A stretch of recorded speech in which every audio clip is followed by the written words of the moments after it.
এখন বাজে 9:30, একটু পরে আমি আর রিত মন্দির দর্শনে বেরোবো। এমন কিছু কিছু মন্দির যেগুলো আমরা আসি কিন্তু দেখা হয় না। ভুবনেশ্বরে এরকম অনেক মন্দির আছে যে মন্দিরগুলো অসাধারণ সুন্দর এবং যেগুলো প্রায় ওয়ার্ল্ড হেরিটেজ সাইটের মধ্যে থাকার মতো। কিছু কিছু আছে, কিছু কিছু হয়তো নেই, কিন্তু হয়তো ভবিষ্যতে থাকবে। সেই রকম বেশ কয়েকটা মন্দির আমরা আজকে দেখতে যাব। কোন কোন মন্দির দেখব সেগুলো জানাবো একটু পরে।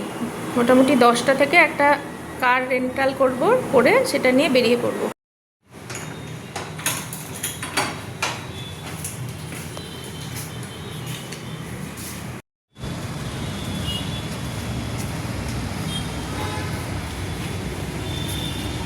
আমরা এখন রওনা দিলাম।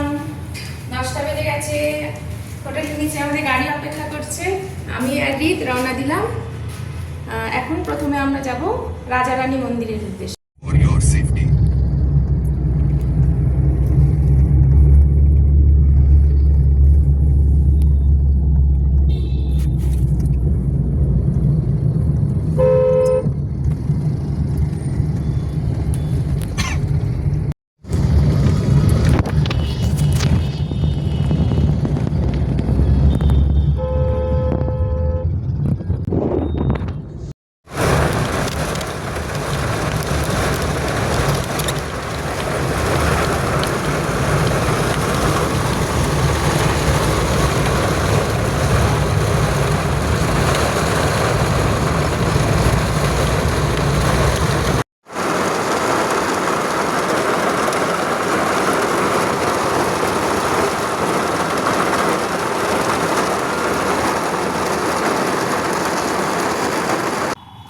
বৃষ্টির মধ্যে আমরা এসে উপস্থিত হলাম রাজারানী মন্দিরে।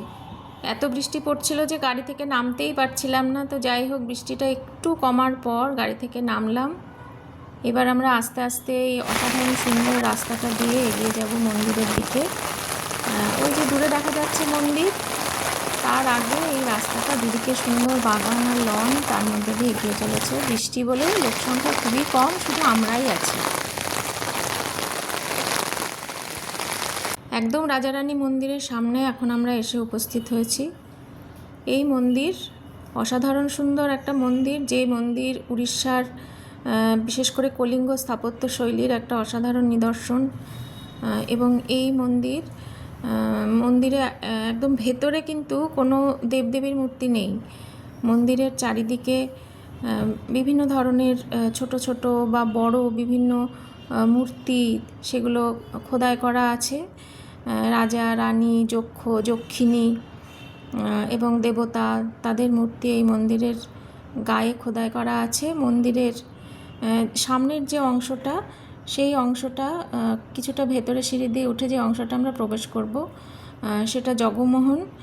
এবং এই যে উপরের যে অংশটা, এটাকে বলা হচ্ছে দেউল বা বিমান।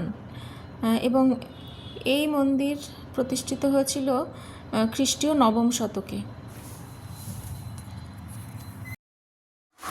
এই মুহূর্তে আমরা দাঁড়িয়ে আছি রানী মন্দিরের একদম ভেতরের অংশ। এটাকে বলা হচ্ছে জগমোহন। আমরা অন্যান্য মন্দিরের যে অংশটাকে গর্ভগৃহ বলি, সেটা এই মন্দির। এই মন্দিরে কিন্তু কোনো দেবতার মূর্তি নেই। মন্দির গাত্রে যে অঙ্কিত ছবি আছে, অঙ্কিত ঠিক আমি বলবো না, কারণ ওগুলো খোদাই করা আছে বিভিন্ন মূর্তি। অসাধারণ সেই মূর্তিগুলো, এখনও পর্যন্ত সেই মূর্তির সৌন্দর্য কিন্তু আমরা দেখতে পাই। আস্তে আস্তে আমরা এগিয়ে যাব আরও ভেতরের দিকে। প্রচুর পিছল হয়ে আছে। মন্দিরের গায়ের এই অপূর্ব সুন্দর কারুকাজ, অপূর্ব। 11 শতকে তৈরি মন্দির, কলিঙ্গ আর্কিটেকচারের একটা অসাধারণ একটা নিদর্শন। এবং লাল আর কালো বালি পাথর, স্যান্ডস্টোনে তৈরি। দেখো ছবিগুলো কিন্তু বা মূর্তিগুলো কিন্তু এখনও অসাধারণ। এই যে মূর্তির সৌন্দর্য এখনও অসাধারণভাবে ডিপিক্টেড হয়ে আছে, বোঝা যাচ্ছে। খুব ভালো লাগছে। এবার আমরা একটু চারদিকটা ঘুরে দেখব।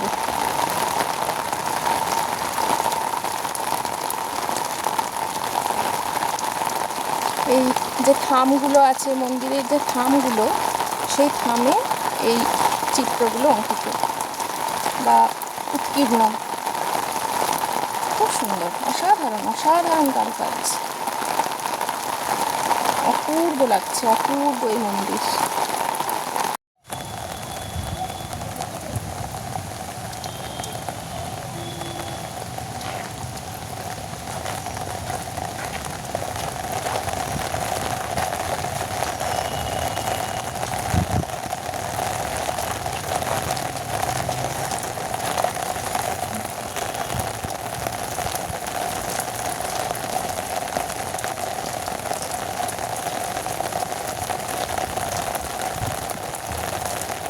ফেলুদার গল্পে আমরা পড়েছিলাম না, রাজারানীর মন্দিরের থেকে যক্ষীর মূর্তি সেটা স্মাগল করা হয়েছিল, সেটা নিয়েই একটা গোটা ফেলুদা উপন্যাস।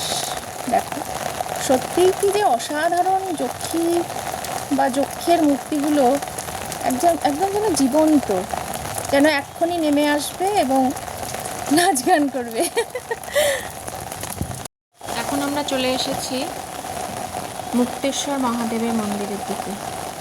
এই মন্দিরটি খ্রিস্টীয় 10 শতকে নির্মিত হয়েছিল এবং এই মন্দিরটিও লিঙ্গরাজ মন্দির আর রাজারানী মন্দিরের মতোই ওড়িশার যে বিখ্যাত কলিঙ্গ আর্কিটেকচারের একটা অনন্য নিদর্শন।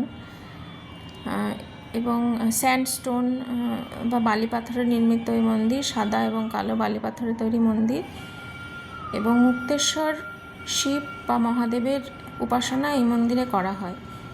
মন্দিরটি যদিও সামনের এই অংশটা একটু ভেঙে গিয়েছে বা প্রচণ্ড বৃষ্টি হচ্ছে বলে একটু রিস্কি হয়ে আছে, কিন্তু অসাধারণ।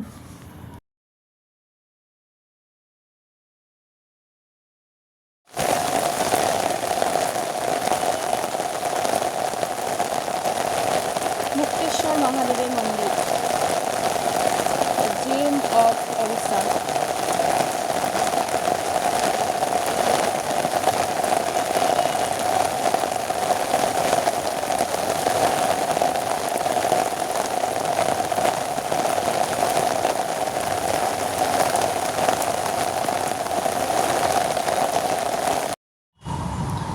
ঠিক এই মুহূর্তে আমরা চলে এসেছি ভাস্করেশ্বর মন্দির দেখতে।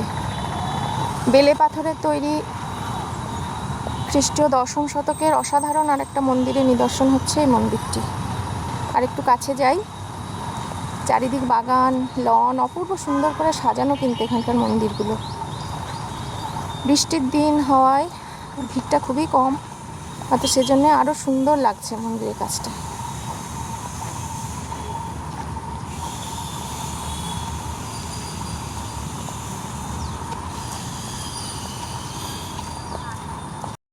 এই মুহূর্তে আমরা দাঁড়িয়ে আছি ভাস্করেশ্বর মন্দিরে।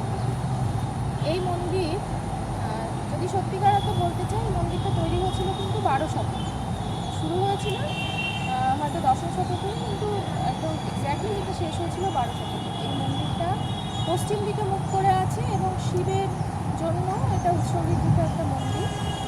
আর এই মন্দির ওড়িশার যে পার্টিকুলার যে বেলে পাথরের তৈরি যে স্থাপত্য শিল্প বা স্থাপত্য নিদর্শন, সেটার একটা অসাধারণ উদাহরণ হচ্ছে এই মন্দিরটা।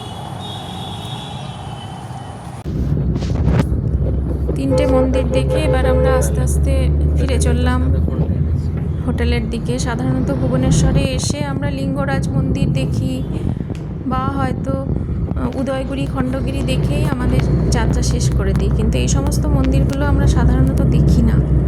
খুব ভালো লাগলো, আবার এখানে আসার ইচ্ছা রইল ভবিষ্যতে।